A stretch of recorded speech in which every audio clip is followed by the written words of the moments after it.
नेताजी सुभाष चंद्र बोस के परिवार ने सोशल मीडिया पर प्रधानमंत्री नरेंद्र मोदी और बीजेपी के बड़े नेताओं को टैग करते हुए लिखा है कि किसी को भी अपने राजनीतिक स्वार्थ के लिए इतिहास से छेड़छाड़ नहीं करनी चाहिए। नेताजी के पोते चंद्र कुमार बोस ने ये ट्वीट किया है।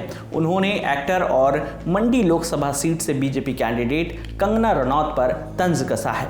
अब सवाल ये है कि आखिर कंगना ने ऐसा क्या कर दिया जो नेताजी के पोते ने सीधे प्रधानमंत्री को टैग करते हुए बीजेपी को नसीहत दे डाली।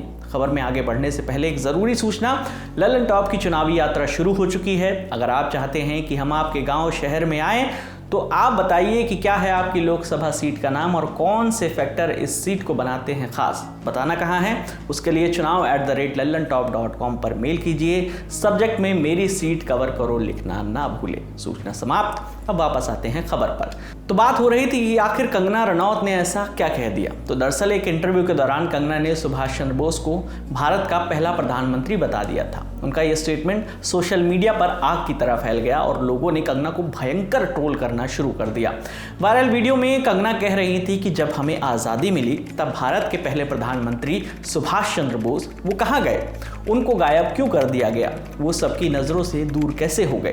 कंगना के इस बयान पर लोगों ने उन्हें खूब ट्रोल किया। अपना मजाक बनता देख कंगना कहाँ चुप रहने वाली थी। उन्होंने 5 अप्रैल को एनडीटीवी की खबर का स्क्रीनशॉट पोस्ट किया और उल्टा ट्रोलर्स को ही लो आईक्यू वाला बता दिया। कंगना ने अपनी पोस्ट में लिखा, जो लोग मुझे भारत के पहले पीएम पर ज्ञान दे रहे हैं वो इस स्क्रीनशॉट को जरूर पढ़ें। यहाँ नौसुखियों के लिए कुछ सामान्य ज्ञान है। मुझे सलाह देने वाले विद्वानों को पता होना चाहिए कि मैंने इमरजेंसी नाम की फिल्म को लिखा है, उसमें अभिनय किया है और उसका निर्देशन भी किया है, जो नेहरू परिवार के इर्द गिर्द घूमती है। इसलिए कृपया मुझे ना बताएं। अगर मैं आपके आईक्यू से ज़्यादा बोलती हूं तो आपको लगता है कि मुझे जानकारी नहीं होगी। ये आप लोगों पर एक घटिया जोक है। कंगना को ट्रोल करने वालों के बीच में कुछ ऐसे भी लोग सामने आए जिन्होंने उनका समर्थन किया। नेताजी वाली बात पर असम के मुख्यमंत्री हिमंता बिस्वा शर्मा ने पोस्ट करते हुए लिखा, उन्होंने कहा कि कंगना का मजाक उड़ाने वाले जान लें, सत्ता मिलने के बाद नेहरू के प्रधानमंत्री पद की शपथ लेने से लगभग 4 साल पहले 21 अक्टूबर 1943 को नेताजी ने आज़ाद हिंद सरकार की स्थापना की, जिसके वो प्रमुख थे। 9 देशों ने आज़ाद हिंद सरकार को भारत की वैध सरकार के रूप में मान्यता दी थी। कंगना और हिमंता बिस्वा शर्मा के इन बयानों के बाद नेताजी के पोते चंद्र कुमार बोस ने सोशल मीडिया पर एक पोस्ट लिखा। उन्होंने हिदायत दी कि अपने स्वार्थ के लिए इतिहास के साथ खिलवाड़ ना किया जाए।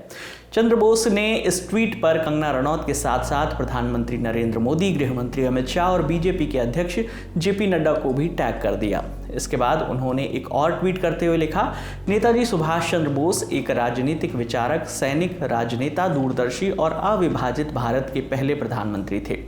नेताजी एकमात्र ऐसे नेता थे जो स्वतंत्रता की लड़ाई के लिए देश में सभी समुदायों को एकजुट कर सकते थे। नेताजी के प्रति सच्चा सम्मान यही होगा कि उनकी विचारधारा का पालन किया जाए। आपको बताते चलें कि जिस इंटरव्यू में कंगना ने नेताजी सुभाष चंद्र बोस को आज़ाद भारत का पहला प्रधानमंत्री बताया था, उसी इंटरव्यू में कंगना ने एक और ऐसी बात बोली थी जिसका सोशल मीडिया में खूब मजाक उड़ाया गया। कंगना ने सरदार वल्लभ भाई का जिक्र करते हुए कहा था कि सरदार पटेल हमारे प्रधानमंत्री क्यों नहीं बने, सिर्फ इसलिए क्योंकि उन्हें अंग्रेजी नहीं आती थी। सरदार पटेल एक बेहतर लीडर थे लेकिन उनकी अंग्रेजी अच्छी नहीं थी, ये महात्मा गांधी का कहना था। कंगना की इस बात पर भी इंटरनेट यूजर्स ने उन्हें खूब ट्रोल किया। तो आप बताइए इस पूरे मामले पर आपकी क्या राय है। आपकी जो भी राय है हमें कमेंट सेक्शन में ज़रूर बताइएगा। आपके लिए तमाम जानकारी लेकर आई थी हमारे साथी विभावरी। मेरा नाम है विकास वर्मा। देखते रहिए ललन टॉप। शुक्रिया।